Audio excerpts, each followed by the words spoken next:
Now, I will request our next participant, Chandrika Sinha, Research Scholar of Rabindranath Tagore University, Hojai, to present her paper.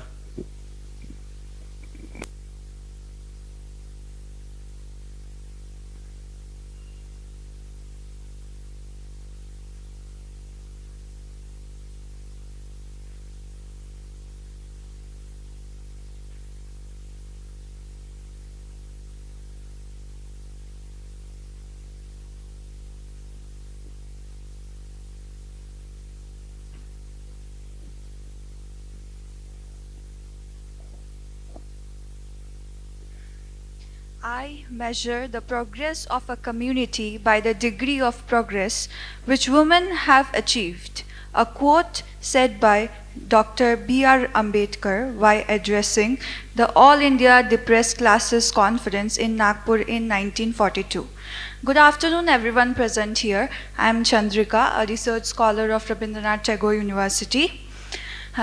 In line with Ambedkar's vision of social justice, I am presenting my paper titled A Literature Review on Women's Empowerment in Northeast India, Literacy, Labor Force Participation and Unemployment Rate. At its core, this paper attempts to understand women's empowerment in Northeast India as a deeply multidimensional process, one that is not only economic but also social, cultural, and structural in nature.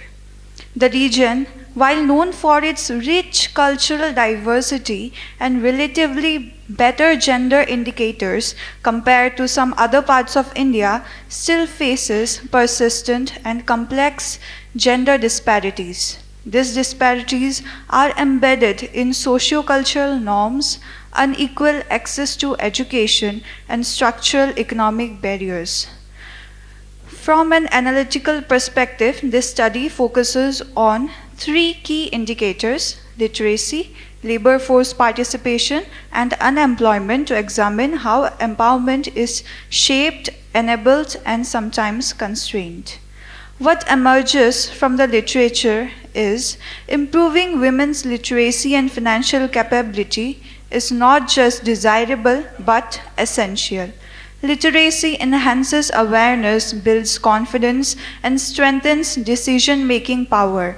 However, despite improvements at basic education level, gaps in higher education continue to restrict women's entry into skilled employment and entrepreneurship. At the same time, traditional gender roles, infrastructural deficiencies, and limited institutional support continue to slow down the process of empowerment. Moving to the research methodology part, this study is based on systematic review of existing literature.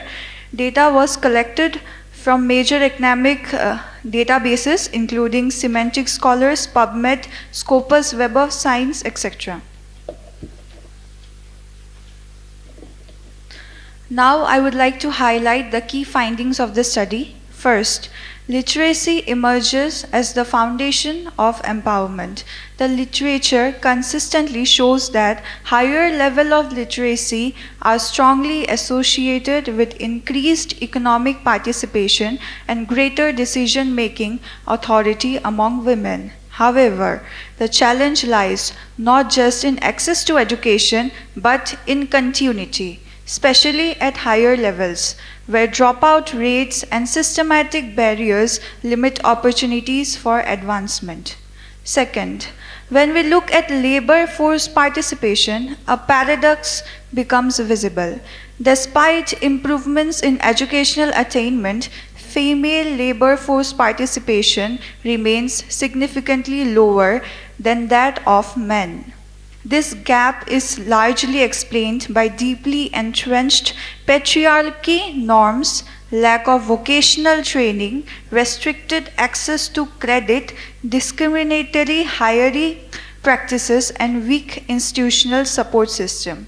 In rural areas, these challenges are further compounded by poor infrastructure and limited access to market, making economic participation even more difficult.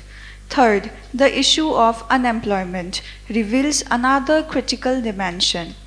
There is a rising trend of unemployment among educated women.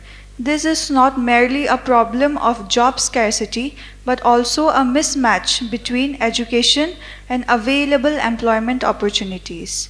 In addition, societal expectations continue to restrict women's mobility and career choices.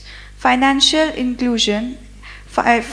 exclusion further aggravates the problem as many women lack access to formal banking system and remain unaware of government schemes designated for their benefit.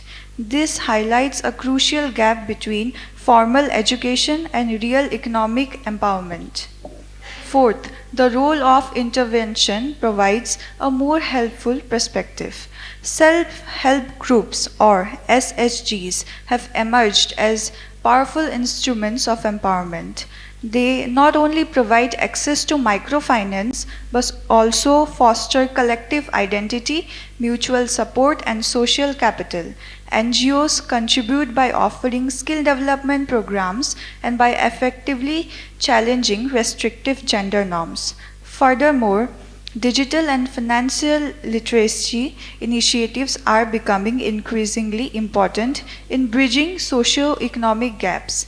They enable women to make informed financial decisions, access to new opportunities, and build resilience against economic vulnerabilities. Finally, to conclude, women's empowerment in Northeast India cannot be achieved through isolated efforts. It requires a holistic approach, one that simultaneously addresses education, economic opportunities, and structural inequalities. Improving literacy is essential, but it must be complemented by policies and interventions that remove socio-cultural barriers and create enabling environment for women participation. Initiatives from self-help groups, NGOs, and digital literacy programs hold immense potential, but their success depends on context-sensitive implementation and strong institutional support. In essence, as Ambedkar envisioned, true empowerment lies not just in formal equality, but in real access to opportunities, resources, and dignity. Thank you.